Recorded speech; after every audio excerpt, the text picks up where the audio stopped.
Imagine just one book, right? A single work that completely flipped how we think about human decision making. It transformed entire fields, economics, political science, you name it. It really brought this like mathematical sharpness to the super messy world of how people interact. We're talking about the blueprint, really, for understanding competition, cooperation, conflict. Welcome to the Deep Dive. We're the show that unpacks a single source to give you those crucial nuggets of knowledge, those insights you need. Today, our mission is exactly that, exploring a truly revolutionary work, the one that basically built the foundations for modern strategic thinking. We are diving deep into the 1953 masterpiece, Theory of Games and Economic Behavior by John von Neumann and Oskar Morgenstern. And this isn't just some dusty classic, okay? It's foundational. It shaped how we look at rational behavior in, really complex systems. And for you, listening right now, we'll explore how this seminal work just introduced a completely new way of using math and economics, moving way beyond those simpler models of just, like, one person making a choice. You're about to discover how it framed decision-making as a game, giving us tools to analyze pretty much everything from poker nights to huge market battles. It really is fascinating when you think about the sheer ambition von Neumann and Morgenstern had. I mean, they weren't just patching holes. They saw this fundamental piece missing in economic theory, and they decided, right, let's build a whole new framework from the ground up. That ambition is definitely part of the story. So let's set the scene. What was economics like before they came along? What specific problem were they trying to fix with this book that needed such a radical rethink? Well, their take on the situation back then was pretty blunt, actually. They felt that how math had been used in economics before, frankly, it was not highly successful. Yeah. They pointed to a couple of big issues. First, they said attempts to use math were often, inadequately handled. Think about economists trying to figure out general economic equilibrium just by, counting the number of equations and unknowns. Okay, so just matching numbers, not really digging into the why or how. Exactly. It was superficial. It lacked real analytical depth. It wasn't using the power of math to understand the complex interactions. It's like describing a car by just listing the parts, not explaining the engine. Right, not getting to the core of what mathematical rigor really offers. They weren't using the tools, right? Precisely. And the second problem they highlighted was that sometimes using math just led to, quote, mere translations from a literary form of expression into symbols without any subsequent mathematical analysis. So it was like taking ideas people already had, dressing them up in mathematical symbols, but then not actually doing anything new with those symbols. Just making it look fancy, basically. Pretty much. The symbols were there, it looked rigorous, but the crucial part, using those symbols to deduce new things, to understand complex links, that was often missing. Like putting, old ideas in new packaging without changing the substance. So more window dressing than actual advancement. Okay, so beyond the math issues, what about the data? The empirical side. Did they think economics had enough real-world grounding back then? Not really, no. They argued that the empirical background of economic science is definitely inadequate. And they made this really powerful comparison.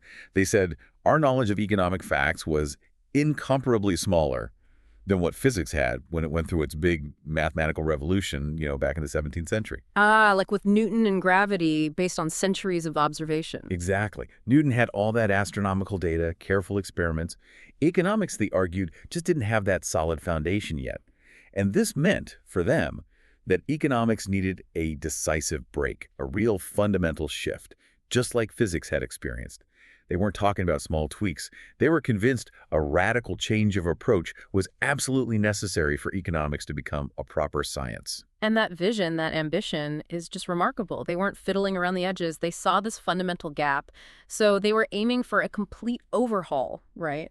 Which implies they needed completely new mathematical tools, things not used in economics before. That's spot on. They fully expected they'd need techniques of mathematics which have not been used heretofore in mathematical economics. Now, this wasn't about making economists into, pure mathematicians overnight. The book actually says it doesn't require specific knowledge of any particular body of advanced mathematics. They even included sections explaining concepts from set theory, linear geometry, group theory, basically teaching the reader the necessary math language. Okay, so providing the tools within the book itself. Yes, but the actual deductions, the logical steps, they warned, would be frequently intricate. It demanded a whole new level of analytical precision for the field. Their ultimate goal was to bring rigorous scientific standards to economics, like you see in physics or chemistry. They drew that parallel with Newton. Again, his theories explain things people already kind of knew, like why apples fall, but he explained it with math. Similarly, their goal was to derive known economic results, like the idea that in a negotiation between one buyer and one seller, the price isn't fixed, the indeterminateness of bilateral monopoly, but derive it from an exact theory. So explaining the why with math, not just observing the what. Exactly. Explaining it with unprecedented mathematical precision. Okay, let's really unpack this shift in thinking then.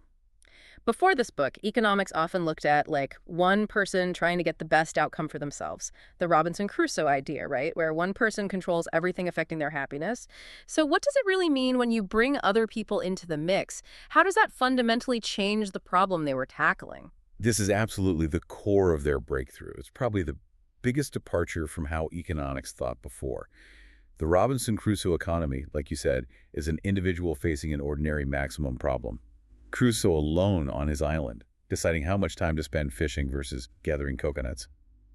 He controls exclusively all the variables. Simple enough, just maximize your own satisfaction. Right.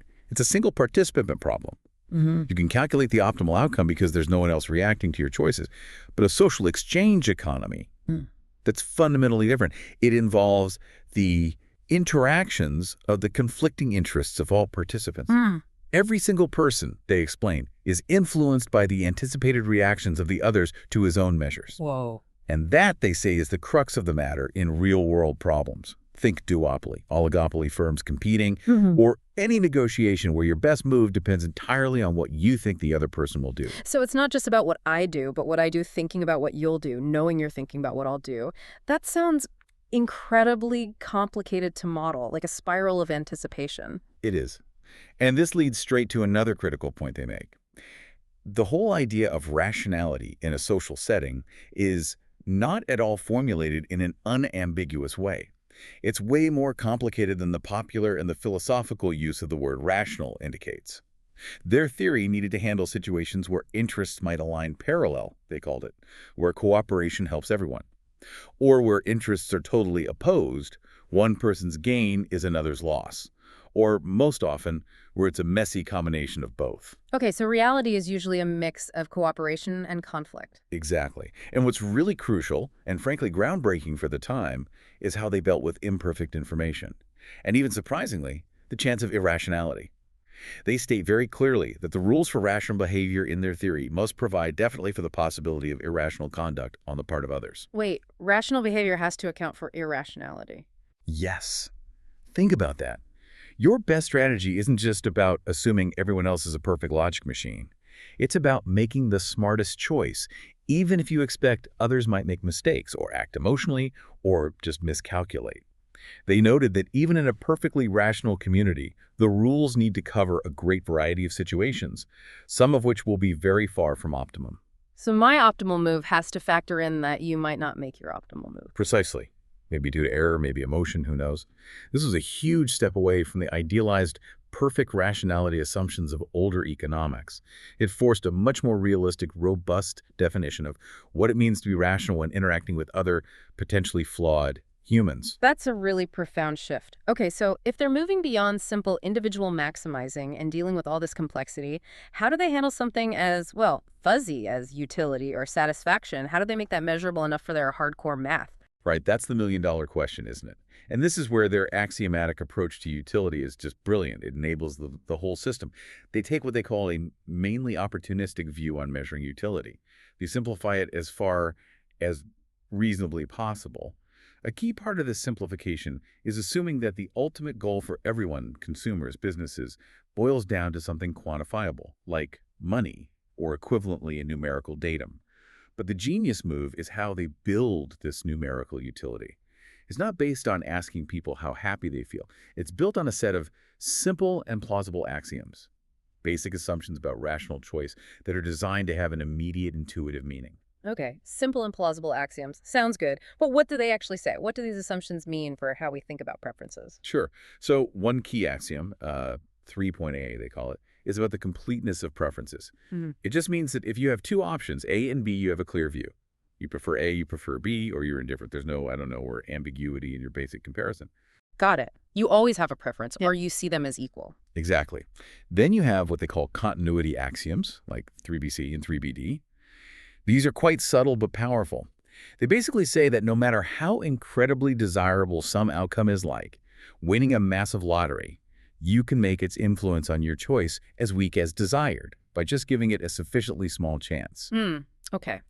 So a tiny chance of something amazing won't automatically outweigh a sure thing, even if the amazing thing is really amazing. Right. It prevents decisions from being totally dominated by tiny probabilities of extreme outcomes. It assumes preferences shift smoothly as probabilities change, not in big, sudden jumps. It's a kind of continuity assumption. And then there's Axiom 3CA, which says the order doesn't matter when you combine probabilities. It is irrelevant in which order the probabilities are combined.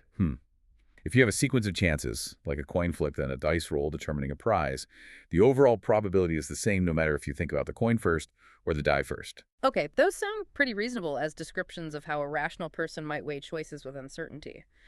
So, if these axioms hold, what's the big payoff? How does this turn subjective utility into usable math? The payoff is huge. The result is that if these axioms are valid for someone, their utilities can be treated as numbers up to a linear transformation. Linear transformation, like. Think temperature scales. Yeah. Celsius and Fahrenheit. They use different numbers, right? 0 degrees C is 32 F, but they measure the same underlying temperature. You can convert between them by adding and multiplying. That's the linear transformation. Similarly, utility can be put on a numerical scale. Adding a constant or multiplying by a positive number changes the numbers, but it doesn't change the underlying preference ordering. Wow, okay. So they found a way to make preference measurable, like temperature. Exactly. It was revolutionary. It put subjective utility on a firm mathematical footing. It allowed economists to finally analyze preferences with mathematical rigor, where before it was mostly just, qualitative description. This numerical measurement of the utilities ultimately connects back to probability as frequency in long runs, giving that crucial numerical foothold for the whole theory. Utility wasn't just a feeling anymore. It was a quantity you could actually calculate with. It made game theory possible. That sounds incredibly powerful, putting something subjective onto a solid mathematical base. But what about older economic ideas, like marginal utility? The extra satisfaction from one more unit of something. Was that still important in this new world? That's a really sharp question. And it shows another way they broke from classical thinking.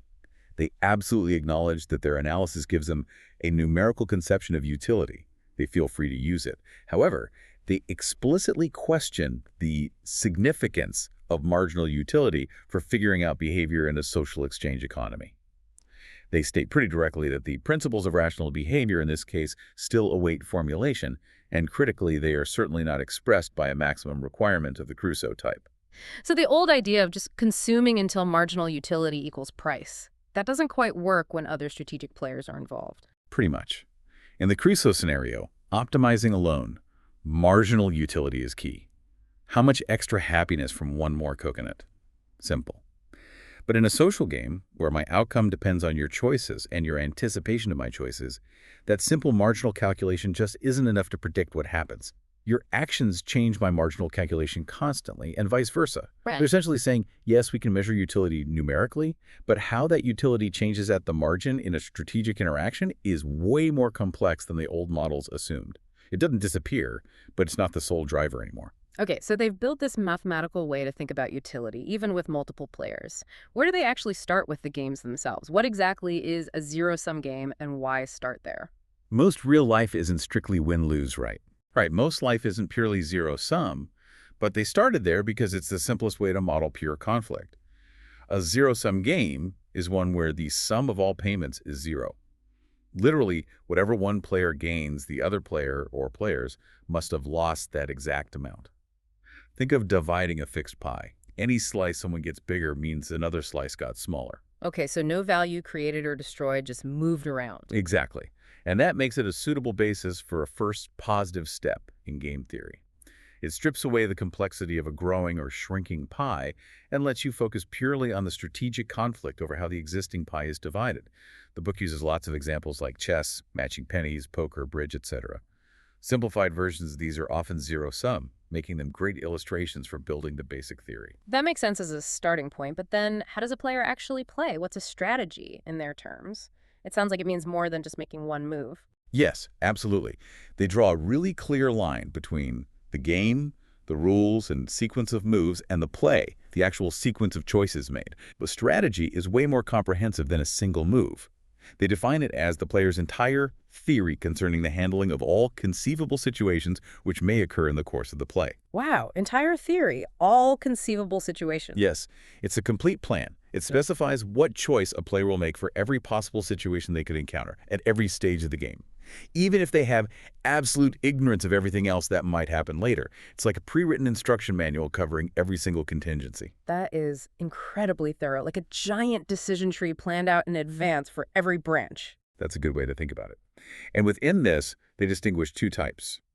A pure strategy is choosing one specific path through that decision tree.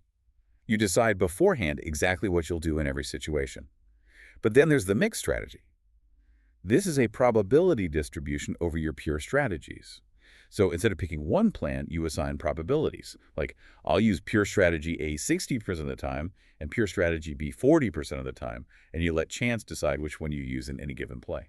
Randomizing your own plan, why would you do that? The rationale is brilliant. It's to protect himself against having his intentions found out by his opponent. If you play several different strategies at random, your opponent cannot possibly find out what the player's strategy is going to be, since the player does not know it himself until the random choice is made. That's genius. It's like in rock, paper, scissors. You don't always throw a rock. You mix it up. Exactly. They use examples like matching pennies or stone, paper, scissors. In those games, there's no inherently best move. Success comes from guessing correctly what the adversary is going to do, or rather, preventing them from guessing your move. For games like that, where predictable patterns are easily beaten, players must really resort to mixed strategies to play optimally. It's about making yourself unpredictable. This idea of optimal play involving deliberate randomization was a massive insight. Okay, that concept of mixed strategies is huge. And you mentioned one of the book's really crucial early results for these zero-sum two-person games, the min-max theorem. It sounds almost paradoxical, guaranteeing a stable outcome in games that might involve random strategies. It does sound a bit paradoxical, but it's a cornerstone. The min-max theorem establishes what they call general strict determinateness for these games. What it means essentially is that for any finite two-person zero-sum game, there's a specific value associated with that game, and there are optimal strategies, possibly mixed for both players. Okay, break that down a bit. What does value mean here? So think about player one. They want to maximize their payoff, but they know player two wants to minimize it. Player one looks at all their possible strategies, and for each one, figures out the worst possible outcome player two could force on them. Player one then chooses the strategy that makes this worst-case outcome as good as possible. That's their maximum value, maximizing the minimum guarantee. Okay, playing it safe, guaranteeing the best of the worst outcomes. Right. Now, player two does the opposite. They want to minimize player one's gain, which is equivalent to minimizing their own loss. For each of their strategies, they figure out the best outcome player one could achieve against it. Player two then chooses the strategy that makes this opponent's best-case scenario as small as possible.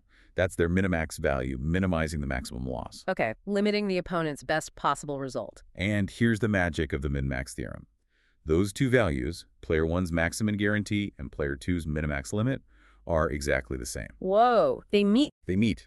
There's a stable equilibrium, a saddle point. If both players play their optimal minimax-maximum strategy, neither one can improve their outcome by unilaterally changing their strategy. The game has a defined, predictable value. So even with randomness in mixed strategies, there's this underlying stable value. Does this apply to games like chess, too? Yes, it applies even to games with perfect information, where everyone knows all pass moves, like chess or backgammon.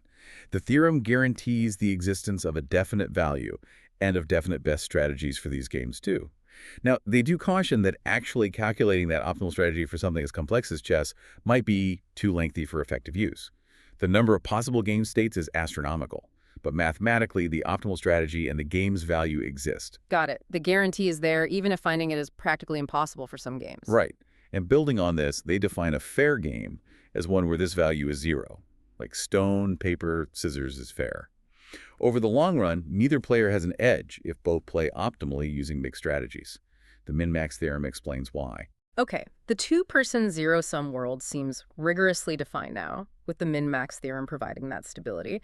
But like we said, most real economics, most real life involves more than two people, and it's often not zero-sum. Value can be created or destroyed. This feels like where the complexity really ramps up. What happens when you add more players? How do they handle cooperation and group formation? You're right. This is where it gets exponentially more complex, but also where the theory starts generating really deep insights about social interactions. When you have more than two players, but not a huge crowd, what they call a moderate size, like in duopoly or oligopoly, that core issue of anticipated reactions of the others becomes most strikingly the central problem.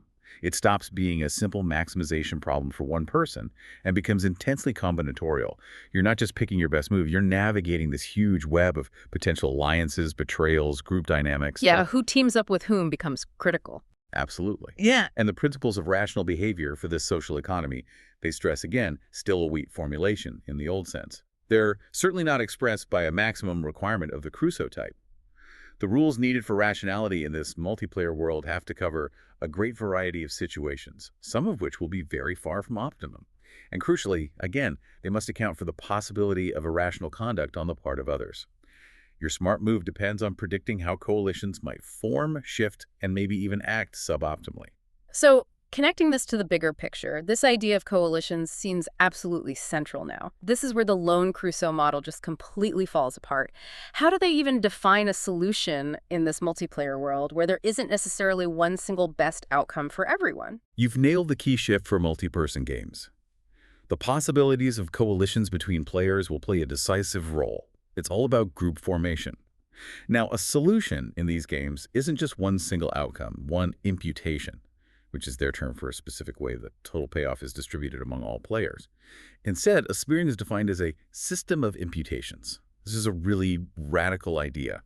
It means that unlike the stable single value in many two-person zero-sum games, in multiplayer games, there can be multiple stable sets of outcomes. Multiple possible stable results for the same game. Yes. Each system represents a kind of stable standard of behavior or a set of social norms that the players might settle into. To figure out which outcomes are stable, they introduce the concept of domination.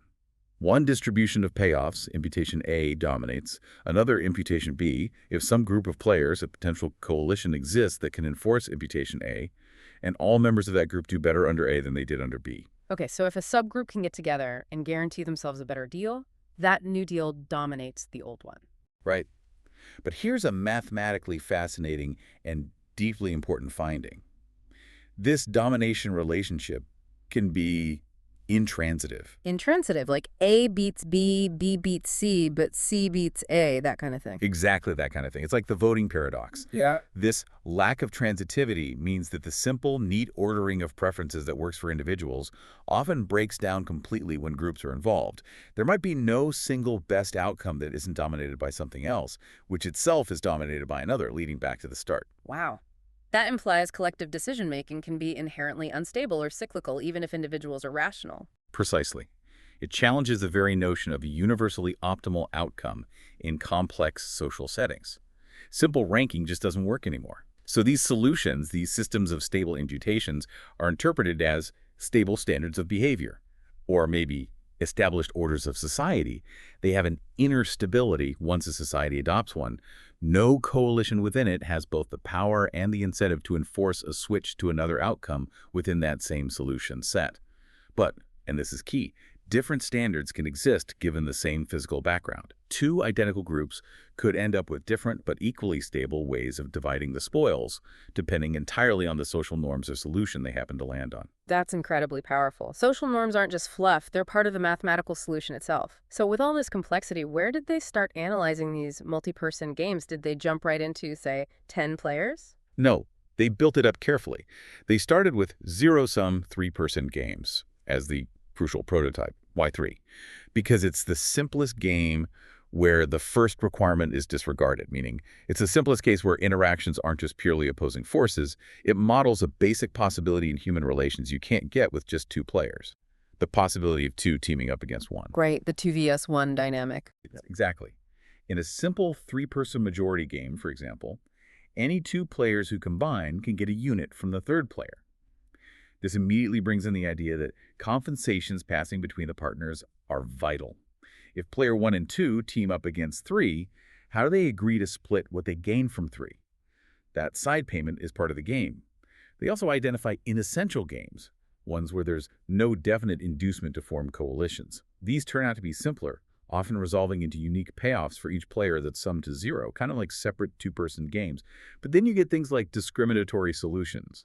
In some games, the stable outcome involves one player being effectively disqualified from competing for a coalition. They get assigned a fixed payoff no matter what, while the other two bargain. And interestingly, this fixed amount need not be the minimum that player could get alone. Sometimes the coalition pays them off a bit more just to keep things stable. So power dynamics can lead to these quite unequal but still stable outcomes. And I assume adding more players, like going to 4, just adds more layers. Oh, absolutely. For N4, they note the variety of possibilities has increased dramatically compared to N3. It gets much harder to analyze. They often use geometric representations like points in a cube to try and visualize the relationships between different outcomes and coalitions.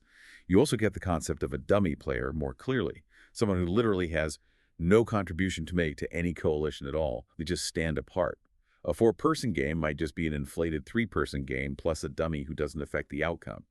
Identifying dummies helps focus on where the real strategic action is. Makes sense. Filter out the noise. Right. And they define simple games, ones with a clear yes-no distinction between winning and losing coalitions.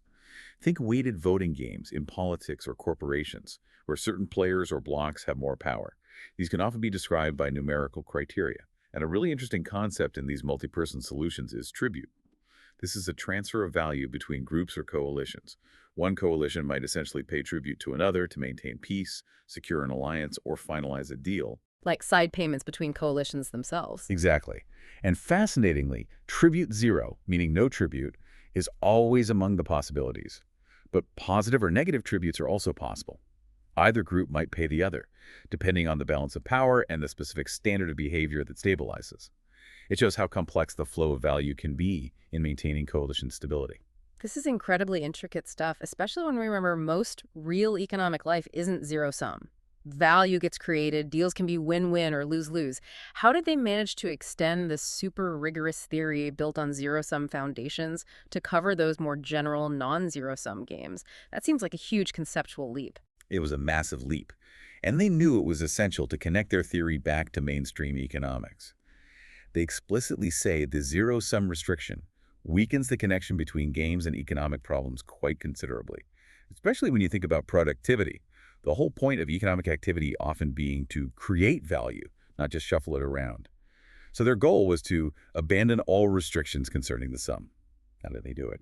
With a really clever, if abstract, mathematical device. They introduced a fictitious player. A made-up player. Yeah, for any n-person game, they add an imaginary n+1 player. This fictitious player's role is purely conceptual. They receive the net sum of all the real players' gains or losses. So if the real players collectively make a profit, a positive sum, the fictitious player gets a negative score of that amount. If the real players collectively lose value, negative sum, the fictitious player gets a positive score. So the total score, including the fictitious player, always sums to 0. Yes, exactly.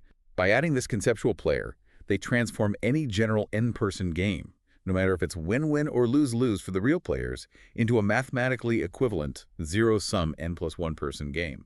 This allows them to apply all the powerful mathematical machinery they developed for zero-sum games to the much broader non-zero-sum world. That is ingenious. But does this fictitious player do anything? They don't have moves, right? Correct. They have no moves to influence the course of the game like a real player. But crucially, they are not a dummy. Their presence matters for the math. They aren't a desirable partner for any coalition in the sense of getting a payoff. Their job is just to balance the books. However, the book hints they might conceptually have an interest in finding allies, or could even theoretically offer compensation for disrupting a couple among the real players, representing the overall system's interest in efficiency or total value. It's mainly a tool to make the math work, allowing the zero-sum framework to generalize. And importantly for these general non-zero-sum games, the idea of domination gets slightly modified. An outcome is dominated not just if a coalition can do better, but if they can do better, and the society as a whole, represented by the fictitious player score, is worse off under the dominating outcome.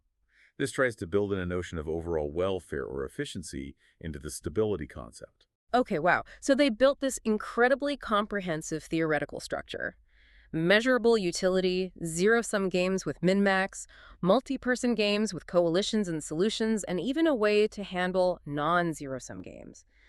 Where do we see this applied? Let's take poker again. How does the theory explain something like bluffing? Seems very human, maybe hard to capture mathematically. Poker's actually a fantastic example they use to show the theory in action. They typically simplify it to a zero-sum, two-person game to make the principles clear. You've got the dealing of hands, then a sequence of bids. Players can pass, see, match the bet, or overbid, raise. Bluffing fits neatly into this. It's when a player with a weak hand bids high anyway, hoping their opponent will think they have a strong hand and pass or fold. This deliberate deception creates that element of uncertainty. Right, it's information warfare almost, trying to manipulate the opponent's beliefs. Totally. And a strategy in their poker model isn't just deciding to bluff now and then. It's a complete plan specifying how you'll bid and react for every possible hand you could get and every possible betting sequence that could occur. Like, if I have this weak hand and opponent bets low, I will raise bluff 70% of the time and fold 30% of the time. Their analysis leads to a really interesting conclusion about bluffing. It's essentially a defensive measure. Defensive. How so? It feels aggressive. It feels aggressive, but its strategic function is defensive. By bluffing sometimes, you prevent your opponent from always being able to deduce your hand strength from your bets. If you only bet high with strong hands, your opponent knows exactly what to do when you bet high. Bluffing forces them to guess, making their optimal strategy less effective. It creates a constraint on them.